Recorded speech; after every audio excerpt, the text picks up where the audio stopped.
The fourth ordinary session of the Pan-African Parliament was suspended last week after it emerged that a staff member contracted COVID-19.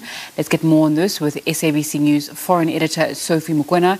Very good afternoon to you. Some contestations taking place today. Please let us know what else is happening. Well, of course, the acting chair or the president of the Pan-African Parliament has just announced that in the afternoon they will resume with the business of the day, electing the bureau. But with me, I have the EFF leader, who's a member of Parliament and part of the South African caucus, and of course the SADC caucus. As you are aware that there was a video making the rounds last week in terms of the standoff with a member of Parliament from Mali. Let's get first-hand information from him. Mr. Malema, some saying it's ill-discipline. What was happening? Well, a member of Parliament from Mali has been misbehaving. He moved from his side to our side, started fighting with a Zimbabwean lady. From there, he came to me. Every time people disagree with Mali's position on rotation, he bangs tables. And he doesn't stop. So when I asked him to keep quiet so that we can listen, he started being aggressive and threatened to kill me.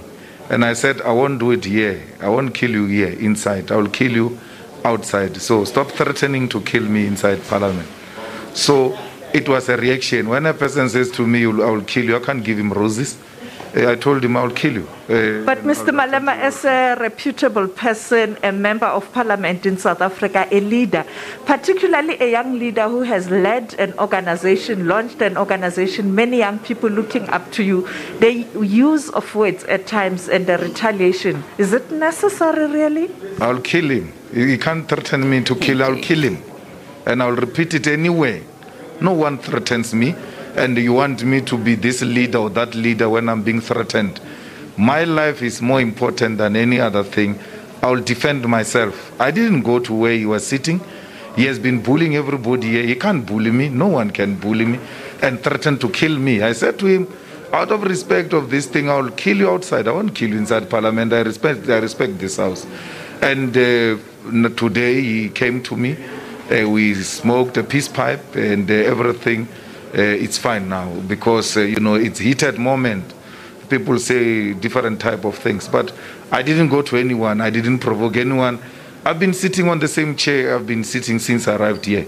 And people come and do all types of things in an attempt to threaten us. Because the problem here is that the Western countries,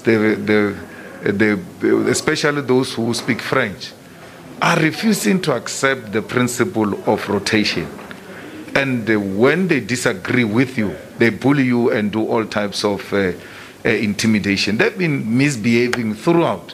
And our delegation has been well behaved. Honorable Majola was there when the guy was threatening me. That's why Honorable Pemima Jodina comes running and reprimands him that you can't be saying the things you're saying. Because that's unparliamentary. So the person who started capturing the video captured it at the tail end, and that's what happens. There are no roses in a war, Sophie. When a person threatens your life, can you see how well built that guy is? When he says I will kill you, he means it. But you are also well built. I'm so tiny. I'm like, this guy is going to finish me, so I have to defend myself. But I accept it was not supposed to be the way it was. And that's why when he came, I said, well, it's what under the bridge. The video is going viral on the continent because of your strong following on the continent, and perhaps to the youth on the continent who are looking up to you to give leadership in terms of how the youth on the continent should behave, but also how they should fight for justice on the continent. What is your message after this video? The youth must take no nonsense from anyone. I do that. I don't take nonsense from anyone. And I don't go around giving people nonsense. I don't provoke people. I don't do anything.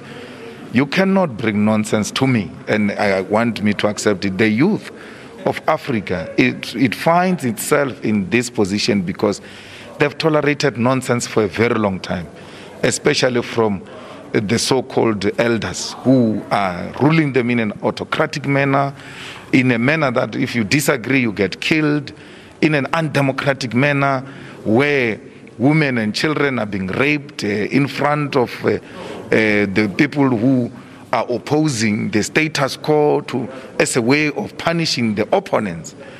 They've tolerated that nonsense for a very long time. So the youth must not take nonsense from anyone. They must always engage in a robust manner and only accept things that, will make progress and change their lives for the better.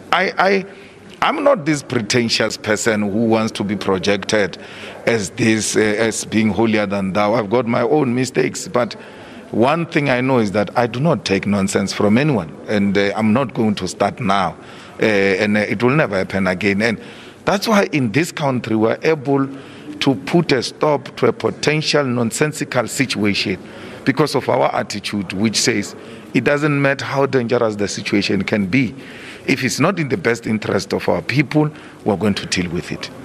Mr. Malema, the tension between the Francophone and the Anglophone, it doesn't project a good image of the continent that is trying to unite. What is the problem? Why Africans can't speak in one voice, particularly on issues that are of interest to the continent?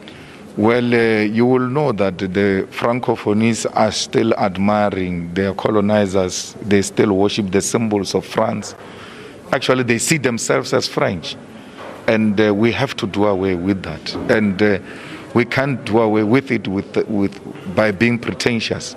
Honorable Vanara from Namibia dealt with it decisively, that you Francophonies think that this parliament belongs to you, that we must only elect you, and if it's not your way, then it's a highway, and it must come to an end, because they see us as enemies, and we don't see them like that. That's why throughout we've been electing them. We've never had a problem with them occupying leadership positions, because it's not about who speaks French, who speaks English. You can't be divided over colonizers' languages. But they seem to be thinking that because of the numbers of their countries, they must have dominance over us, and they must serve in the best interest of what France requires them to do. So we're not going to accept that. And even if they win today, they should win knowing that their attitude is not going to unite this continent, because a rotational principle helps to unite the continent in a sense that every region feels it is part of this parliament. It's not here to just accompany other people. Its presence, its views, its mind is being valued. And because of that, they are now being recognized through occupation of positions of president. So we support Chief Charumbira from Zimbabwe to be the president. He has been acting president. He has held it together under difficult situation. But these guys don't see the sacrifice that Chief Charumbira has made because of the language superiority. Thank you so much, Mr. Malema. That was the Member of Parliament of the Pan-African Parliament, part of the caucus, the South African caucus, but also the SADC group, talking about the thorny issue of rotation of leadership, particularly at the highest level in the presidency of the Pan-African Parliament. And indeed, earlier on, I saw him and members of Parliament of South Africa taking pictures with members of Parliament from the ECOWAS region, from Mali and other countries. Yes, it looks like things have settled down, but I can tell you, watch the space at 2 o'clock. It's going to be heated, and watch SABC 2. SABC channel 404, because we'll continue to bring you the snippets inside there. SABC News foreign editor Sophie Mugona giving us an update from Pan-African Parliament there.